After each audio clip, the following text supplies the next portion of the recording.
तो हम कौन सा चैप्टर पढ़ रहे थे? Coordinate geometry. क्या पढ़ रहे थे बेटा? Coordinate geometry. चलिए भैया, सबकी नजर इधर बोर्ड पे होनी चाहिए।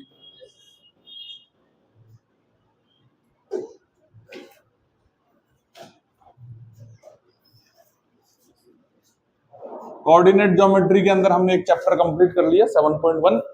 सेकंड चैप्टर के अंदर हम कुछ चीजें वापस से रिकॉल कर लेते हैं फास्ट फास्ट। देखो इधर सेक्शन फॉर्मूला।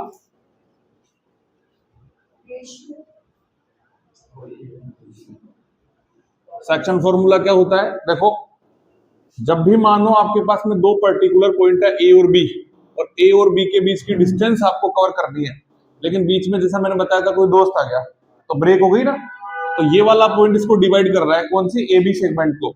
ये ए बी जो लाइन सेगमेंट है उसको सी क्या कर रहा है बेटा? डिवाइड। डिवाइड करने वाले पॉइंट हमेशा एक्स वाई होंगे, और जो पॉइंट डिवाइड हो रहे हैं वो x1 y1 और x2 y2। ये जो रेशियो बनेगा वो m1 रेशियो बनेगा, और ये जो रेशियो बनेगा वो बेटा क्या बनेगा? m2। फिर मैंने आपको बताया था कि m1 m2 कैसे फाइंड आउट करते हैं। तो m1 m2 का जो फॉर्मूला था वो क्या था बेटा? x माइनस में x1 और x2 माइनस में x। एक तो ये फॉर्मूला लिखवाया था आपको। y कोऑर्डिनेट से क्या लिखवाया था? m1 m2, y माइनस में y1 और y2 माइनस में। याद करने की ट्रिक भी मैंने आपको बताई थी ना, उसको हमेशा याद रखना। उनमें कोई लॉजिक नहीं है, बस मैजिक है। लॉजिक नहीं है, बस याद हो गई, बस काम हो गया अपना। उसके बाद में मैंने आपको कोऑर्डिनेट्स बताए थे, एक्स और वाई कोऑर्डिनेट्स। तो एक्स वाई कोऑर्डिनेट्स क्या होते बेटा? m1 के साथ में क्या आएगा? x2, और m2 के साथ में क्या आएगा? x1 अपॉन में m1 प्लस m2। इसके बाद में जो y कोऑर्डिनेट था वो क्या था? m1 के साथ में क्या आएगा? y2, और m2 के साथ में क्या आएगा? y1 upon m1 plus m2। उसके बाद में हमने बात की थी मिड पॉइंट कोऑर्डिनेट्स। अगर सर ये तो तब है जब m1 m2 अलग अलग हो, m1 m2 डिफरेंट हो, तब तो आपका फॉर्मूला काम कर जाएगा। सर कोई छोटा मोटा फॉर्मूला हो दे क्या कि m1 m2 दोनों बराबर हो जाए? m1 m2 यानी कि दोनों दूरियां जब बराबर हो जाती है तो फिर भैया वो 1:1 का रेशो बनता है। इसका मतलब मिड पॉइंट हो गया। और मिड पॉइंट के कोऑर्डिनेट्स मैंने आपको क्या बताए थे? मिड पॉइंट के जो कोऑर्डिनेट्स है वो भी एक्स वाई होते हैं, लेकिन उसका फॉर्मूला क्या बन जाता है बेटा? x1 प्लस में x2 डिवाइडेड बाई 2 और y1 प्लस में y2 डिवाइडेड बाई। अब जो एग्जांपल हमने छोड़ा था ना, उसमें ये वाला फॉर्मूला काम आएगा। ठीक है, तो चलिए हम इस एक्सरसाइज के लास्ट एग्जांपल की बात करते हैं। एग्जांपल नंबर कौन सा था बेटा? Example number 10। चलो भैया, सबकी नजर अपनी अपनी बुक में होनी चाहिए, पढ़ते हैं। देखो क्या कह रहा है। If the points A 6,1, B 8,2, C 9,4 and D P,3 are the vertex of parallelogram, taken in order। taken in order का मतलब एक के बाद एक दूसरा। ठीक है, find the value of P, find the value of P। अपनी तो वही राम कहानी, सबसे पहले क्या लिखेंगे? गिवन लिखेंगे। क्या लिखेंगे? गिवन। तो गिवन के अंदर हमको क्या दे रखा है बेटा? एक पैरेललोग्राम दे रखा है। क्या दे रखा है बेटा? एक पैरेलल।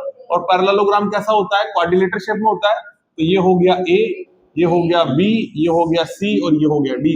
बताओ A के कोऑर्डिनेट्स कितने हैं? 6,1।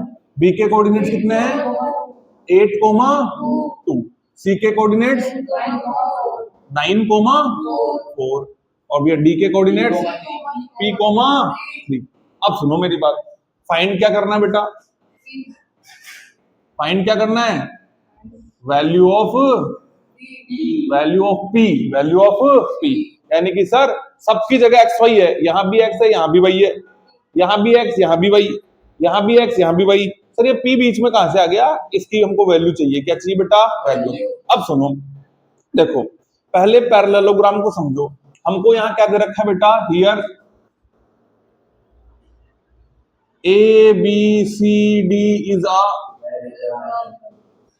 पैरेललोग्राम। पैरों को ले लो थोड़ा बहुत, क्या ही यार, क्या ही नाम है इसका, पैरेललोग्राम। अब सुनो, कक्षा 8 के अंदर, क्लास 8 के अंदर जब हम क्वाड्रिलेटर, अंडरस्टैंडिंग क्वाड्रिलेटर पढ़ा था, उसमें पैरेललोग्राम आया था। पैरेललोग्राम क्या होता है? एक क्वाड्रिलेटर होता है जिसकी अपोजिट डायरेक्शन इक्वल होती है, साथ में पैरेलल भी होती है। ये जो प्रॉपर्टी इसकी यहाँ काम में नहीं लेनी। हम एक प्रॉपर्टी इसके बारे में जानते हैं कि जो पैरेललोग्राम होते हैं ना सर, उसके डायगोनल्स बाइसेक्ट करते हैं। बाइसेक्ट का मतलब होता है टू इक्वल पार्ट्स। इसका मतलब जो दोनों डायगोनल एक दूसरे को इंटरसेक्ट करेगा ना, वो मिड पॉइंट हो जाएगा। क्या हो जाएगा? मिड पॉइंट, क्योंकि बाइसेक्ट कर रहे हैं ना। देखो, ए से लेकर सी तक एक डायगोनल है और डी से लेकर बी तक एक डायगोनल है। कहने का मतलब सर, ये ओ वाला पॉइंट है ना, वो ए सी का मिड पॉइंट है और बी डी का भी क्या है बेटा? मिड पॉइंट है। ए सी का भी मिड पॉइंट है और बी डी का भी क्या है बेटा? मिड पॉइंट है। हम यह जानते हैं, we know that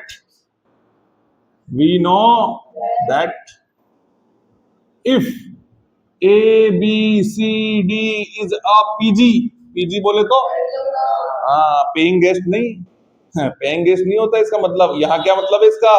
parallelogram.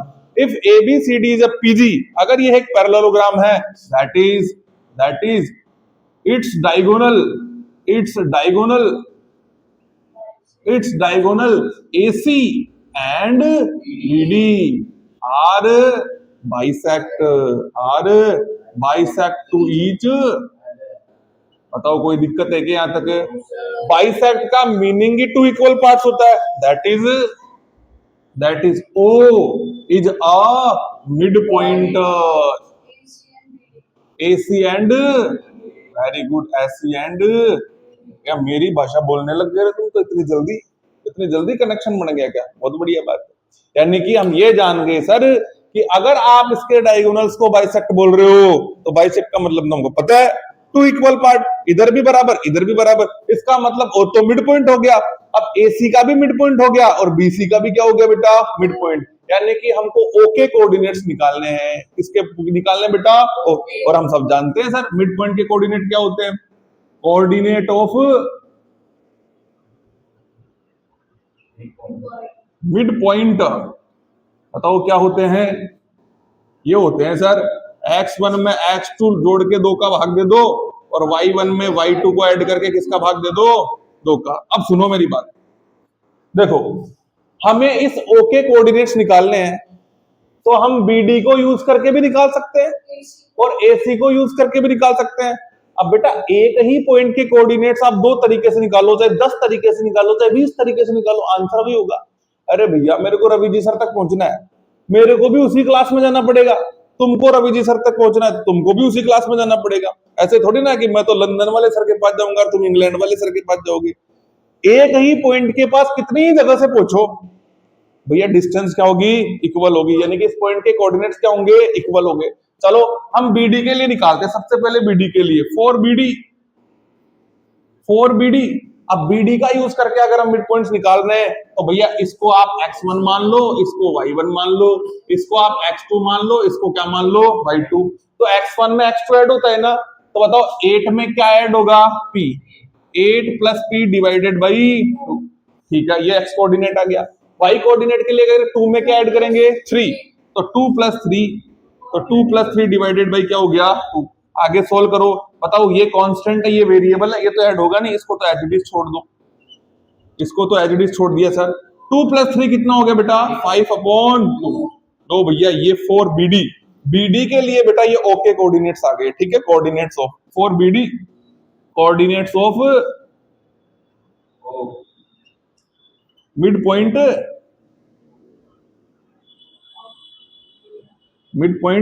O। ये लो, अब इसी पॉइंट की लोकेशन हमको फिर से निकालनी है, लेकिन इस बार बेटा डायगोनल क्या यूज करेंगे? AC डायगोनल यूज करेंगे। क्या यूज करेंगे बेटा? AC। तो ये मैं रफ कर देता हूं, ये मैंने आपको रिकॉल करवाया था। ठीक है, तो हमने इन सब चीजों को रिकॉल कर लिया बहुत अच्छी तरीके से, बार बार में रिकॉल करना। बताओ, मैं हर बार आता हूँ, हर बार रिकॉल करवाता हूँ। बताओ, मेरे को आलसी आता है क्या? लेजीनेस दिखाता हूँ क्या मैं? जब एक शिक्षक नहीं दिखा रहा, तुमको दिखाने में क्या जरूरत है? तुमको भी लेजीनेस नहीं होना है, तुमको भी बार बार प्रैक्टिस करो। जब तक ये चैप्टर ना हो जाए तब तक हमको प्रैक्टिस करनी है। ठीक है, चलो now for AC coordinates of O। ये लो भैया, देखो, इसको थोड़ी देर के लिए इक्वेशन नंबर क्या दे देना बेटा? 1 नाम दे देना। क्या नाम दे देना? कि सर ये भी जो भी माल मसाला आया है इसको नंबर 1 नाम दे दिया। अब सुनो, AC के लिए देखो, AC के लिए देखेंगे बेटा, ये तो x1 हो जाएगा और ये क्या हो जाएगा? y1। और ये x2 हो जाएगा और ये क्या हो जाएगा? y2। अब सुनो मेरी बात, बताओ 6 को किसमें ऐड करें? 6 प्लस 9 डिवाइडेड बाई 2 और y क्या है यहाँ पे 1 को किस में ऐड करें बेटा 4 में, तो ये हो गया। अब इनको सोल्व कर लो, बताओ 9 और 6 कितना हो गया 15 डिवाइडेड बाई 2 कितना होता है 9 और 6 15 हो गया, और ये कितना हो गया बेटा 5/2। ये लो भैया देखो इधर, इधर भी 5/2 है, इधर भी 5/2 है, आ गया ना बराबर। अब सुनो सर, आप एक ही पॉइंट की लोकेशन दो बार निकाल रहे हो तो उससे क्या ही फर्क होगा सर, x कोऑर्डिनेट के बराबर होगा और y कोऑर्डिनेट के बराबर होगा, तो y कोऑर्डिनेट तो ऑलरेडी वैसे बराबर है, देखो इधर भी 5/2 है, वो उधर भी 5/2, that is here x coordinate बेटा किसके इक्वल हो जाएगा x कोऑर्डिनेट के, हियर देखो इधर 15/2 है ना, और उधर क्या है बेटा x coordinate 8 plus p divided by 2, sir इसका x कोऑर्डिनेट उसके x कोऑर्डिनेट के बराबर हो जाएगा, इसका y कोऑर्डिनेट उसके y कोऑर्डिनेट के बराबर हो जाएगा। अब y कोऑर्डिनेट से तो मतलब ही नहीं है, हमको p निकालना है और p किस में आ रहा है, तो हम x कोऑर्डिनेट को x कोऑर्डिनेट के क्या कर देंगे बेटा इक्वल कर देंगे, क्या कर देंगे, वैसे भी y को इक्वल करने से कोई मतलब नहीं है, वहां कोई वेरिएबल है नहीं, सारे कांस्टेंट ही कांस्टेंट है, वैसे भी वो इक्वल है। चलो भैया, जब भी दो चीजें आपस में इक्वल होती है तो क्या होता है क्रॉस मल्टीप्लाई, क्या होता है क्रॉस मल्टीप्लाई होता है। तो 15 को 2 से मल्टीप्लाई करेंगे कितना आएगा 30, और 2 को 8 से मल्टीप्लाई करोगे 16, 2 को p से मल्टीप्लाई करोगे क्या 2p। अब ये क्लास 8 की सिंपल इक्वेशन बन चुकी है, वन वेरिएबल लीनियर इक्वेशन बन चुकी है। सेपरेशन मेथड से सोल्व करते हैं, सबसे पहले 16 को हटाओ, तो 16 इधर आके क्या हो गया बेटा माइनस, ये क्या बन गया 2p, क्या बन गया 2p। बताओ 13 में से 16 माइनस करोगे कितना आएगा, अरे कितना आएगा 14 आएगा, कितना आएगा, और ये कितना है बेटा 2p, कितना हो गया। देखो चाहे इसको इधर लिखो एक ही बात है ना, हम इसको ऐसे लिख देते हैं कि सर ये 2p = 14 है, बताओ कोई फर्क पड़ेगा क्या इससे, अभी भी 2p 14 है और इस बार भी 2p 14 है। मेरे को तो सर गुरुजी आप एक चीज बता दो, केवल p की वैल्यू बता दो, तो इस 2 को भैया को बोलेंगे भाई निकल रहे हैं यहाँ से, ये इधर मल्टीप्लाई उधर जाके क्या हो जाएगा डिवाइड हो जाएगा, क्या हो जाएगा, तो ये 14 डिवाइडेड बाई 2 यानी कि बेटा p की वैल्यू कितनी हो गई, यानी कि इस p की जगह क्या आएगा, यानी कि ये कोऑर्डिनेट 7,3 होगा, क्या होगा 7,3। बताओ कोई दिक्कत है क्या, आसान क्वेश्चन है, आसान है। बस हमने कौन सा कॉन्सेप्ट यूज लिया मिड पॉइंट का, लेकिन थोड़ी सी नॉलेज पैरेललोग्राम की होनी चाहिए कि सर पैरेललोग्राम दे रखा है ना, तो इसके जो डायगोनल्स होते हैं वो एक दूसरे को बाइसेक्ट करते हैं, अगर बाइसेक्ट करते हैं तो सर ये मिड पॉइंट हो गया, और मिड पॉइंट हो गया तो आप इस काम को आपने बता रखा है ना फॉर्मूला, वो लगा देंगे सर डैश, डोंट वरी, कोई दिक्कत है नोट कर लो ये। अब हम चैप्टर चालू करेंगे।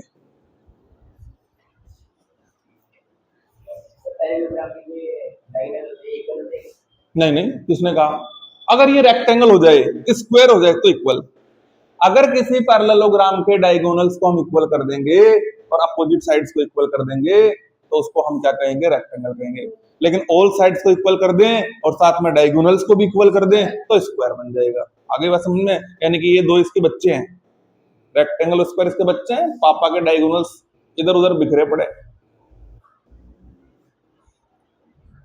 इक्वल हो भी सकते हैं लेकिन उसका एक नया नाम हो गया, फिर रेक्टेंगल हो गया। क्या हो गया, रेक्टेंगल भी एक पैरेललोग्राम ही है, लेकिन एक जनरल पैरेललोग्राम के डायगोनल्स को हम इक्वल नहीं रखते, क्योंकि इसी परिवार का एक छोटा सा सदस्य है रोम्बस, वो अपने पापा पे गया है, उसके भी डायगोनल्स इक्वल नहीं है। जितने क्वेश्चन हमसे बन पाते हैं उतने क्वेश्चन करेंगे। एक्सरसाइज नंबर 7.2, पहला क्वेश्चन आपकी स्क्रीन पर पूरे 1 करोड़ के लिए केबीसी में से तो बोलता है फाइंड द कोऑर्डिनेट्स, कोऑर्डिनेट्स को फाइंड करिए of the point which divides the join of 1 -1,7 and 4, -3 in the ratio of 2:3। सबसे पहले बेटा हमको लिखना है गिवन, क्या लिखना है गिवन में वही काम करना है, एक लाइन सेगमेंट बनाना बेटा ए बी। अब ए के कोऑर्डिनेट्स हमको क्या दे रखे हैं बेटा -1 और 7, -1 और 7। बी के कोऑर्डिनेट्स बेटा क्या दे रखे हैं 4, -3। एक बार तुम भी चेक कर लेना सही लिखा है क्या, 4, -3। अब इसको कोई पर्टिकुलर पॉइंट से डिवाइड कर रहा है और इसको कहते हैं इंटीरियर डिवीजन, अंदर की तरफ कर रहा है ना इसको डिवाइड।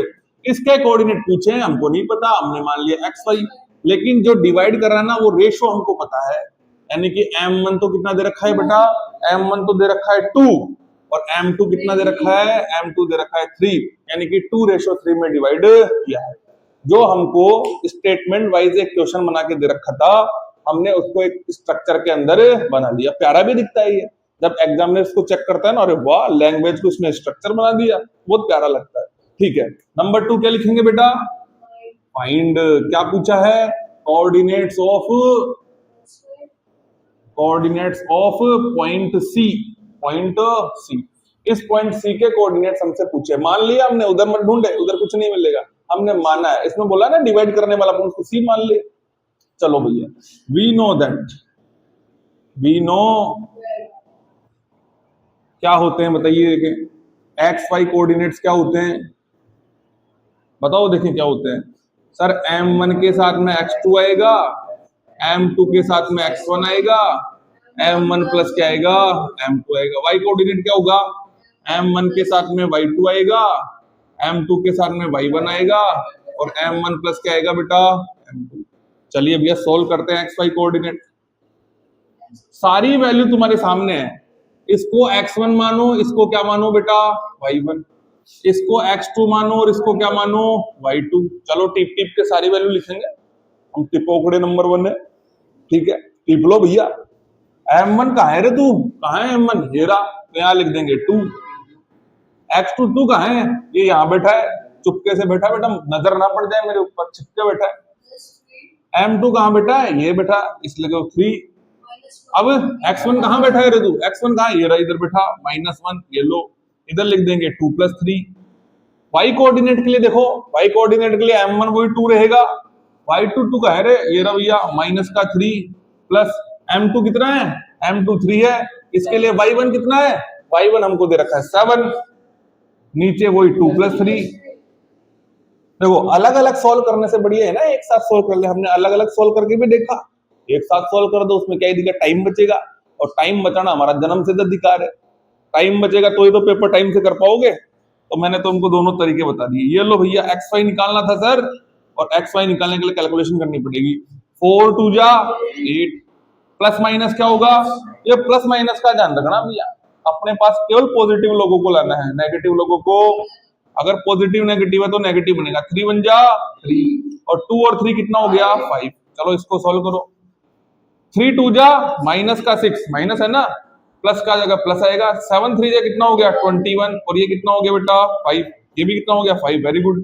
आगे देखो x डॉट वाई डॉट क्या कोमा, इधर देखो 8 - 3 कितना हो गया 5/5 और ये कितना हो गया 21 में से 6 घटाओ, पहले तो 1 घटा दो 20, फिर 5 और घटा दो, कितना हो गया 15, लेकिन पॉजिटिव 15 आएगा क्योंकि पॉजिटिव नंबर बड़ा है ना। चलिए भैया बताइए एक्स वाई की वैल्यू कितनी आ गई, अगर इसको भी सोल्व कर दें तो 5 को 5 से डिवाइड करते हैं तो कितना आता है बेटा 1 आता है, और 15 में 5 से डिवाइड करेंगे कितना आएगा 3, तो वो कोऑर्डिनेट कौन सा हो गया हमारे पास 1,3।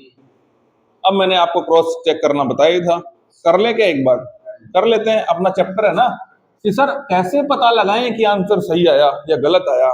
तो बेटा हमको रेशो निकाल दो, तो रेशो 2:3 आना चाहिए, फिर क्वेश्चन वाला रेशो आना चाहिए। चलो निकालते हैं, m1 m2 x माइनस में x1 होता है और x2 माइनस में क्या होता है बेटा x। बताओ x की वैल्यू कितनी निकाली आपने 1 निकाली, कितनी निकाली 1। बताओ x1 कितना है, x1 बेटा -1 है, माइनस को हमेशा ब्रैकेट में लिखो। x2 कितना है, x2 सर 4 है, 4 में से क्या माइनस करना है 1 माइनस करना है। चलो बताओ 1 माइनस माइनस क्या हो गया प्लस हो गया, 4 माइनस कितना हो गया 3 हो गया, तो 2:3 आ गया क्या, और यहाँ पे भी क्या दे रखा है बताओ, एग्जामिनर की जरूरत है क्या हमको, हम पहले बता देंगे भाई सही करके आए 101%। आगे बात समझ में, वो केवल मैंने आंसर को क्रॉस चेक करना बताया, यहां से छाप लो पूरा, ये कंक्लूजन है इधर, ये कंक्लूजन को साइड में पटक देना, पटक तो क्या देना, मेरे पास तो जगह नहीं थी, तुम्हारे पास तो अथाह जगह ही जगह है, छाप लो बेटा फटाफट।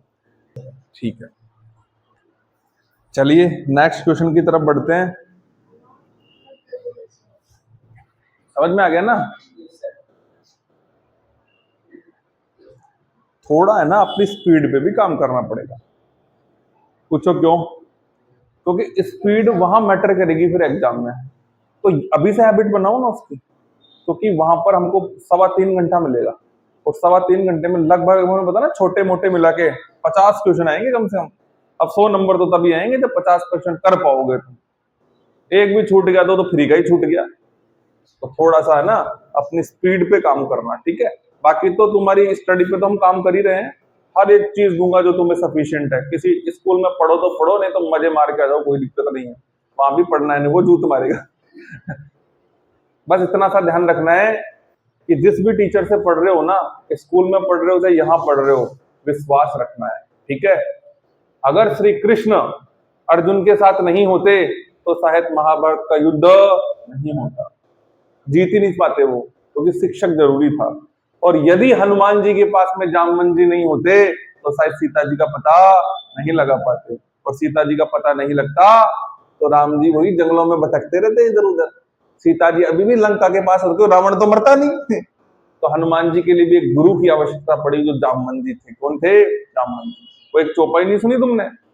कहे रीच पत सुन हनुमाना, काहे चुप साध रहे बलवाना। ये तुम पे भी लागू होती है। अपने आप को बालाजी समझो और अपने शिक्षक को जामवंत। जब भी तुम शांत रहोगे तुम्हारा शिक्षक जरूर बोलेगा उठ खड़ा हो पढ़। जब पापा मम्मी बोलते हैं ना, वो भी हमारी जामवंत जी है। क्यों पढ़? पवन तनय बल पवन समाना। अरे अपने पापा को देख, पवन पुत्र है तू, कितनी ताकत है उनमें, इतने बलवान पिता का छोरा होके बैठा है चुपचाप। पवन तनय बल पवन समाना। और फिर इतना थोड़ी ना, तू भी तो ज्ञानी है। बुद्धि विवेक विज्ञान निधाना। बुद्धि है, विवेक है, विज्ञान भी है तेरे पास। तो हमको तो एरोप्लेन में जाना पड़ता है, तू डायरेक्ट टेक ऑफ करता है। भाई इतना ताकतवर है तू, फिर भी बैठा है। और हमारे बालाजी क्या कर रहे हैं? राम सिया राम सिया राम सिया राम। तुम भी ऐसे ही करते हो? सर हमसे ना हो पाएगा, आप ही कर दो, कुछ करो तो करना तुम्हें ही पड़ेगा। इसीलिए फिर जामवंत जी ने क्या कहा? अरे कवन सुकाज कठिन जग माही, जो नहीं होत तात तुम पाही। अरे भैया ऐसा कौन सा काम नहीं है जो तुम नहीं कर सकते यार। हमारी तो उम्र हो चली, मान लो मैं आज 30 ईयर ओल्ड हूँ, तुम तो 15-16 की हो, तो मेरे से तो आधे ही हो तुम। तो बताओ मैं जितनी दूर भगूंगा उससे डबल नहीं भगोगे तुम। तो जामवंत जी हनुमान जी को कह रहे हैं भैया हम तो फिर भी बुढ़े हो चले। भाई तू कितना गजब का आदमी है, कितना बलवान है, चुपचाप बैठा है यार, कुछ तो कर। हमारे बालाजी फिर राम सिया। तुम भी ऐसे ही करते? एक बात तुम्हारी लगती थोड़ी ना। तुम्हारे टीचर तुम्हारे शिक्षक तुमको बार बार कहते हैं अरे पढ़ लो, फिर भी राम सिया। बाद में फिर अब टीचर को गुस्सा आ जाता है। ऐसे जामवंत जी को गुस्सा आ गया। जामवंत जी ने कहा पागल तू आया क्यों है, पता है क्या तेरे को? बालाजी ने बोला क्यों आया हूं? राम काज लगी तब अवतारा। राम काज करना था ना, तो तब तेरे को शंकर भगवान से मांग के लाए थे ना, तेरी कोई जरूरत ही नहीं थी। और बालाजी इतना सुनते ही सुनता वयहु पर्वताकार। जब तुम्हारे माता पिता तुमको बोलेंगे ना तुमको पैदा क्यों किया पता है क्या? हमको पालने के लिए पैदा किया, इस देश को बचाने के लिए पैदा किया। तब तुम बोलोगे हाँ अब मैं लड़ूंगा।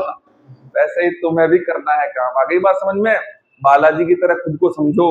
भगवान बालाजी मंदिरों में नहीं अपने मन में होते हैं। हमारी जो प्राणवायु है ना बेटा, जिसको तुम ऑक्सीजन बोलते हो, वो हनुमान जी। अगर हनुमान जी जिस दिन हमारे शरीर से निकल गए ना, उस दिन तुम शंकर बन जाओगे। आ गई बात समझ में? तो इसीलिए इस चौपाई को ध्यान रखना।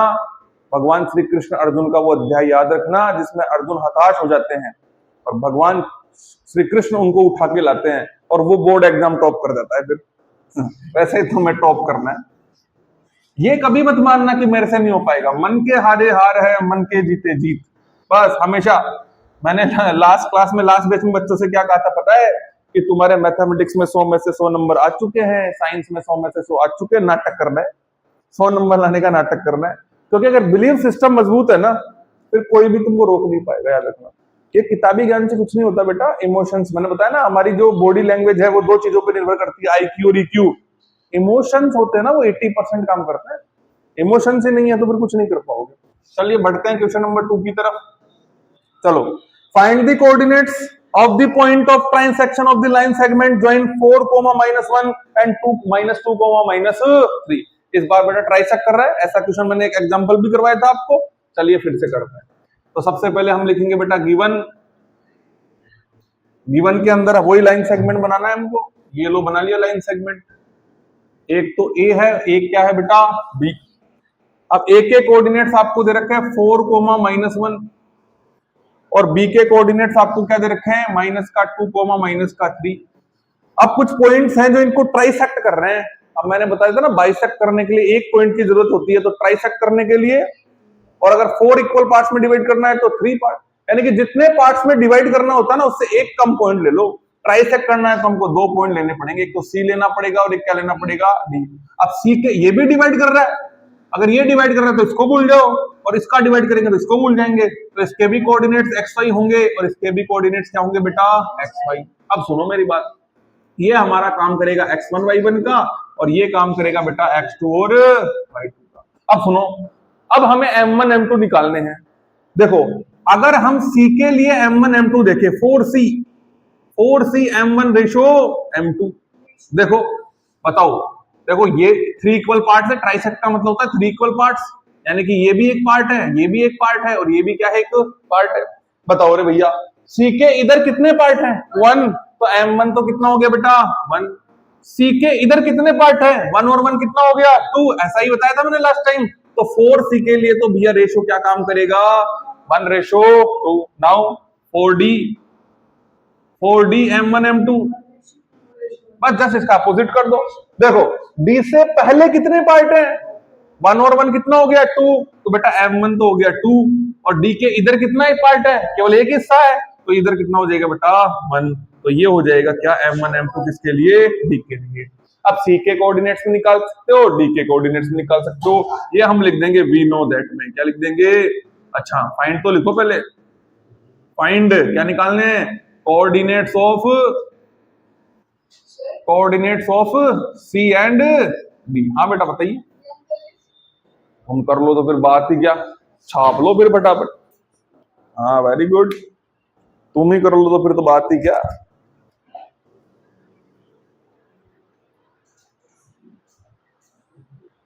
अब देखो तुमको सारी चीजें मैंने दे ही दी, फॉर्मूला भी लिख ही देता हूं, बाकी तुमको पता है कैलकुलेशन तुम कर लेना, ठीक है। तो ये हो गया अपना वी नो दैट।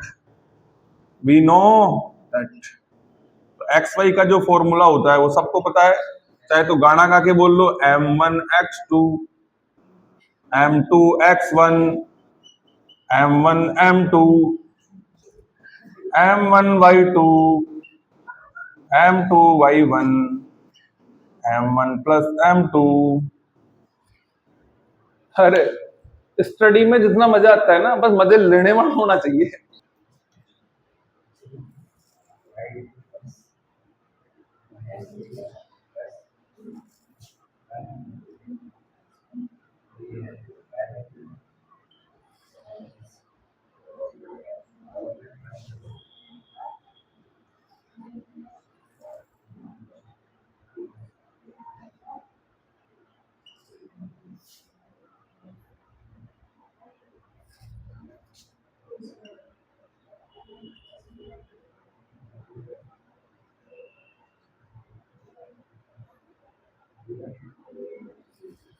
ये आंसर आ रहा, ये वाला आंसर आ रहा होगा ना, सी के लिए तो ये आंसर आ रहा होगा 2, -5/3।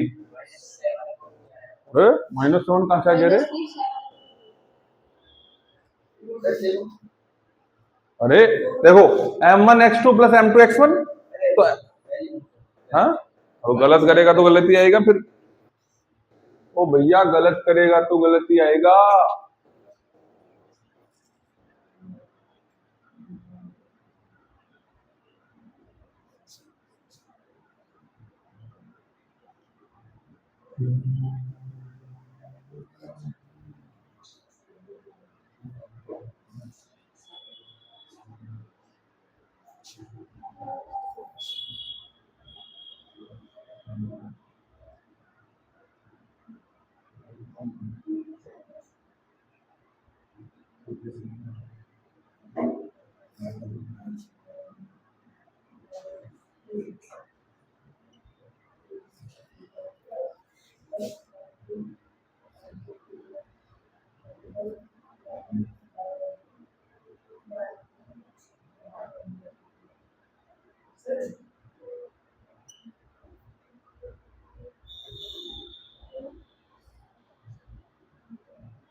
हाँ, तो जो बच्चे ये वीडियो ऑनलाइन देखेंगे उनके लिए मैं बता दूं कि हमारी ऑफलाइन सेवाओं को हम ऑनलाइन कर रहे हैं, तो जो हम बीच बीच में बकवास करते हैं उसको हम स्किप कर देंगे। बाकी आप चीजों को समझना, अगर आपको कोई समस्या आती है तो आप कमेंट के जरिए हमें बता सकते हैं। मैं ज्यादातर हमारे ऑफलाइन बच्चों पर फोकस करूंगा। ये वीडियोस हम केवल आपकी हेल्प के लिए बना रहे हैं कि हम हमारी ऑफलाइन कक्षाओं को रिकॉर्ड करके आप तक यूट्यूब के माध्यम से पहुंचा रहे हैं। अगर ये वीडियोस पसंद आते हैं तो आप न केवल इन वीडियोस से फायदा ले, बल्कि मुरलीपुरा के अंदर गुरुज क्लासरूम में आकर आप ज्वाइन कर सकते हैं। मुरलीपुरा में लाडा कॉम्प्लेक्स जो कि रोड नंबर 2 पर है, उसके पास आप आइए। लाल डब्बे चौराहे से मात्र 100 मीटर दूर है, आपको सीकर रोड की तरफ चलना होगा। तो आप जल्दी से जल्दी आकर हमारी कक्षाओं को ज्वाइन करें ताकि आप कक्षा 10 के अंदर बेहतर रिजल्ट आप प्राप्त कर सके। हाँ, तो आज की कक्षा में बेटा इतना ही।